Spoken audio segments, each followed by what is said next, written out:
You're listening to the Modern Vital podcast, which explores the relationship between environmental factors and human health.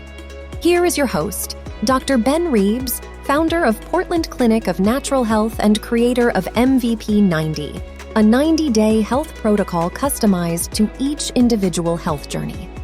Stay tuned for fun, practical, and thought-provoking health tips, along with suggestions and insights into optimizing health and preventing chronic disease through integrative, naturopathic, and functional medicine approaches.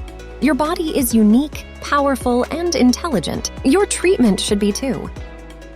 So on today's episode of the Modern Vital podcast, our topic is breast implant illness, also known as BII, and environmental factors which might make it worse. And today's very special guest is Ellie Vixie, a breast implant illness expert and survivor who is passionate about educating other women with and without implants about BII. She is also an energy healer and an intuitive wellness coach. And after 17 years with implants and making excuses for her chronic health issues, it took learning about BII to take a look at what the effects of having implants was doing to her body. She is dedicated to helping women heal and recover from the effects of BII so they can make the best decisions for themselves about explant or explantation and love their bodies after surgery. Welcome to the show, Ellie. Thank you so much. I'm so happy to be here. It's great to have you. Yeah, so I'd love to hear a little bit about your journey. What led you to become an expert in BII? Well, it wasn't intentional, I'll tell you that. I did not know that breast implant illness even existed until 17 years into having my implants. I had them checked. My doctor said, no, they're great, they're good. You can keep them in until they burst, basically. And I was, 2.5 years since my last child. So we were done having kids. I was past the infant stage. I was past the breastfeeding stage. I was past all of those chronic tired phases. And so I was like, okay, well, I'm still chronically tired. I am still not feeling good. What's going on? This isn't kids anymore. And I actually was introduced, I was told about breast implant illness from my sister, actually. And as soon as I researched it, everything just clicked. And I was like, that has got to be, what it is. And, all of my random symptoms that I just could not identify and I could not figure out what was wrong, they were all listed there. And it felt so good to finally have an answer. So for those who don't know, can you define, what is breast implant illness or BII? Yeah, so what it is it's actually, it occurs with both saline and silicone implants. And it is just a whole lot of symptoms that relate to toxicity. We're talking immune and autoimmune kind of issues, any kind of neurological issues. And it can also create endocrine and metabolic dysfunction. And so there's all of these symptoms that kind of jump and bumble all together. And unfortunately, it isn't diagnosable at the moment. It is very hard to say 100% this is exactly BII, which is why I think it's such a an obtuse idea, right? So how did you then go about figuring out once and for all that you did indeed have some of the symptoms that were being caused by your breast implants? Oh, yeah, that's a great question. So I actually found a community of women. And in this community of women, we were all thinking that we were all alone. We thought we were the only ones that feel this way. We're the crazies that have all these symptoms and nothing's wrong with us. Our blood's fine. Our hormones are fine. Our thyroids are fine, but we still feel like garbage. And so when we came together, it was almost like, you could compare with other women and be like, oh my gosh, you have that too. And you have implants and you have the same implants, or we've had them the same amount of time. And so it was really comparing with other women who could say yes, I have these same symptoms. And we're talking hundreds of thousands of women now that are all sharing their symptoms and sharing these things that are going on with them. And so it is, for me, it was very much self-diagnosed, but based on some of the other symptoms that women were experiencing as well, that we were all having these same symptoms. And that's really how it came about. Yeah, I've had a few patients in my practice with BII, and it seems like some of the classic symptoms we see are muscle pain, joint pain, sometimes palpitations or some chest tightness, chest pain. There often appears to be hypothyroid symptoms like hair falling out, easy weight gain, and then lots of rashes and just fatigue, kind of autoimmune-like symptoms that are hard to pinpoint in terms of labs. Right. Yes, my most bizarre symptom was that I could not sweat. I couldn't break a sweat. And I went to a gym one time and the trainer was like, we're going to keep doing this until Ellie breaks a sweat. And I was like, you're going to kill everyone because I can't. I can't sweat. But what would happen is after an exercise or after even a sauna or a hot tub, I would either get flu-like symptoms or I would break out in hives all over my body. And I'm thinking, oh, I'm allergic to my sweat. Or I'm allergic to exercise. Actually, I thought that for a while.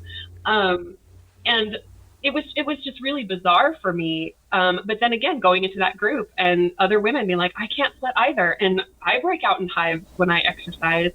And I had like dry eye was another really common one in the group. It was like crazy dry eye symptoms. But yeah, my hair was falling out. I was like, okay, I haven't had kids in a couple of years. Like this isn't, post-birth hair loss anymore. And I had my thyroid checked and my thyroid levels were fine. I also had a lot of actual like mental stuff too. I had a lot of depression-like symptoms. I had some anxiety and then weight gain was really, really a struggle. So those are a lot of really common bizarre symptoms, and those are the mild ones. Actually, there can be some very severe symptoms as well. Yeah, I was reading that over 400,000 women get breast augmentation and breast implants alone just in the U.S. And then I have no idea how many it is worldwide, but it's obviously millions have had it. But I'd be curious to know how many out there are actually having these symptoms. It sounds to me like the communities you belong in, there's tens of thousands that have these symptoms. Yeah, so I actually just checked this recently, and I think the latest study was done in like 2018, so it's not even very current. But anywhere from like 35 to 85% of those women with implants will experience symptoms, 4 or more symptoms, within sometimes just a couple months of getting their implant. So it can come on pretty hard and fast. That's incredible. Wow. Yeah. So then it is a wild stat. So then if one suspects that they have BII, where do they go? I mean, obviously we go to Dr. Google, but would you recommend somebody join a group like on Facebook or one of these groups online, or talk to somebody like yourself to figure it out? Yeah, absolutely. So there are some very great resources available online. The one that I love the most is actually healingbreastimplantillness.com. She's got wonderful resources there, lots of lists and lots of stuff to dig into and research. There's a Facebook group online, Healing Implant Illness, and lots of really great community of women there that you can find. And then of course, yes, they can talk to me and I can help people navigate that as well. But I think it's really important to find a doctor that can sympathize with you. I've had really great luck with naturopaths such as yourself, especially doctors that are very in tune more holistically and are open to maybe something that might not be considered normal and might not be considered, mainstream. Because I think a lot of what we're looking for is just validation. And, yes, I understand that you're not feeling well.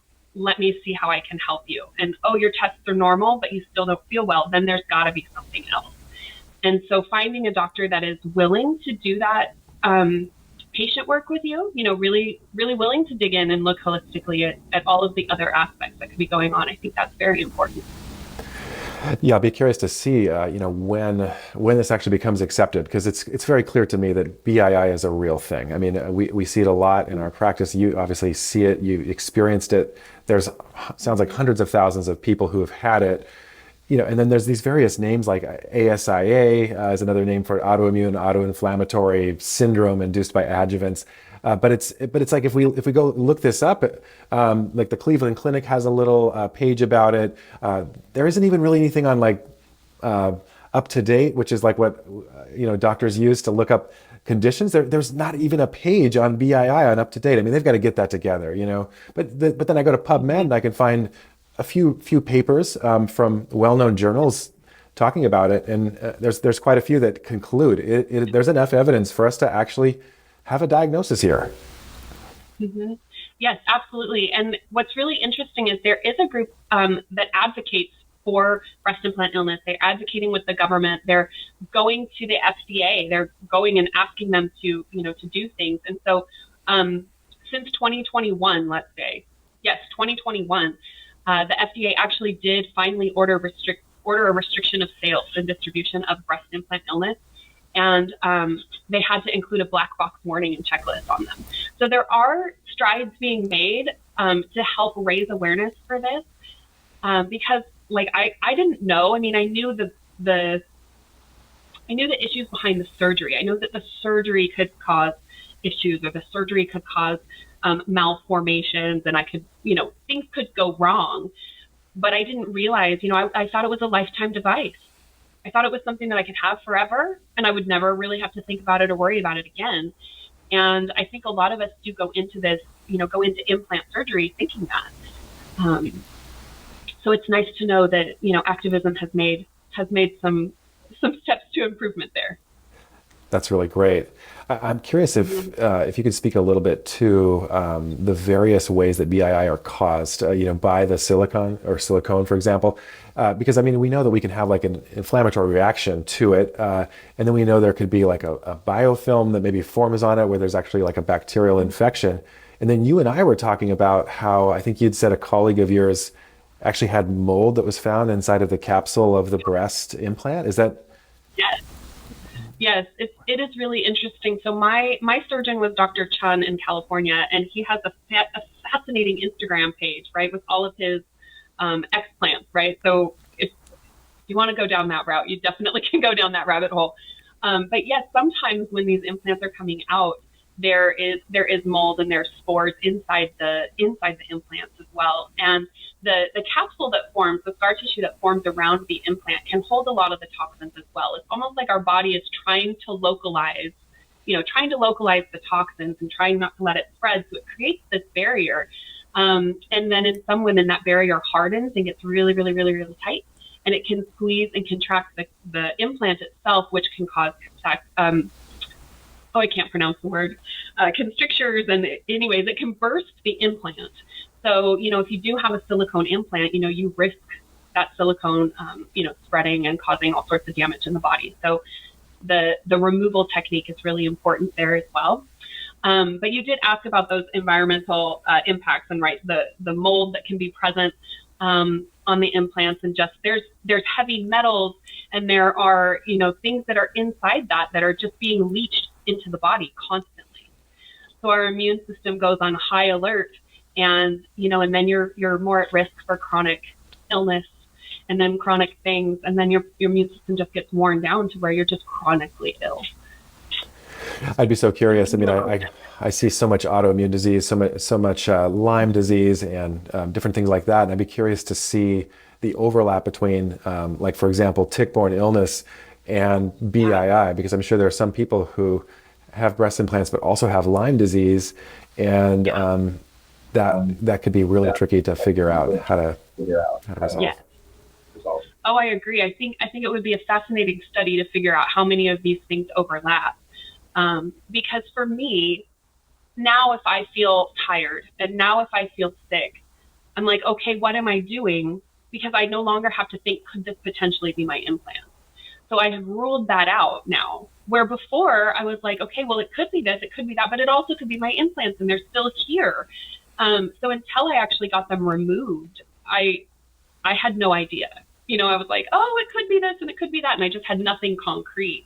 And so, and I think too, my immune system and my body, like, couldn't do the healing it needed to do. It couldn't process the toxins I was being exposed to. So thankfully I didn't, but had I gotten a tick bite at the time, I don't know that my immune system would have been able to handle it and been able to process it. And so I may have been more susceptible to a disease like that, or an autoimmune condition coming in, from that as well, because I wasn't full functioning. So right now, you can absolutely follow me on Facebook, just Ellie Vixie on Facebook, and I'm on Instagram as well as Ellie Vixie. Those are kind of my social channels, but you can always, can I give my email address, or is that weird? All right, so it's very easy to contact me via Gmail. I'm ellievixie@gmail.com. And then I also provide a free discovery session as well. So if you're curious and just want to talk and want to see how this might be impacting you, and how I could potentially help you go through it, it is ellievixie.as.me/free discovery session. Awesome. Well, thank you so much for joining us, Ellie. That concludes today's episode of the Modern Vital Podcast. We would love to hear from you. We value your feedback. If you have any questions or suggestions, please reach out to me at ben@modernvital.com and leave us a review if you enjoyed this episode. We look forward to having you join us next week for another exciting episode of the Modern Vital Podcast.